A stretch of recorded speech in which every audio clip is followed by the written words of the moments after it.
Не только экономические санкции ставят подножку производственникам. На местах есть локальные проблемы, которые останавливают производство. Со слов предпринимателей, одной из главных проблем является регулярное отключение электроэнергии. Вот и сегодня, когда наша съемочная группа прибыла на производство, станки опять не работают. Даже при этом работники не опускают руки и продолжают заниматься сборкой мебели.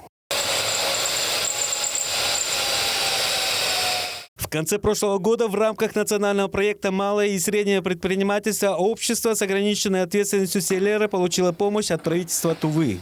В прошлом году правительство поддержало нашу компанию и субсидировали 50% стоимости оборудования, которое мы закупили для производства.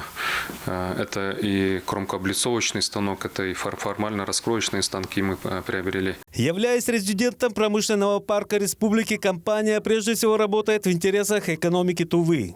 Свою мебель надо побольше производить для того, чтобы увеличить долю производства собственной мебели. Потому что это будет экономить и муниципальные бюджеты, которые у нас заказывают мебель, это и региональный бюджет будет экономить. Хотели бы, конечно, чтобы резидентов промышленного парка поддержало государство,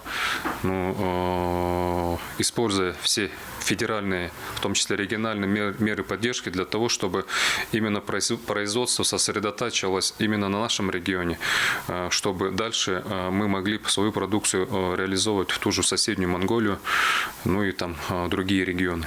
В начале этого года «Селера» получила долгожданное новое оборудование.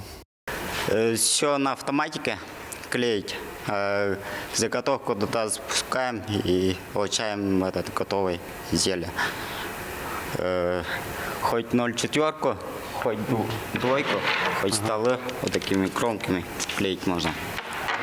Понятно. И вот во сколько раз увеличился объем? Раза 5-10. Благодаря новым станкам стало возможно собирать в цехе и школьные парты. У нас пока полного цикла нету производства. Мы закупаем металл, мы закупаем уже готовый металл. Для него мы собираем на своем производстве ламинат, сверлим его, то есть и собираем уже достаточно доступные парты и стулья. «Селера» – одна из самых стабильных компаний с 20-летним стажем работы в Туве. В планах расширения производства, а значит и дополнительные рабочие места. Сайгын Бирбёш, Албан Монгуш, Азамат Очур, Тува 24.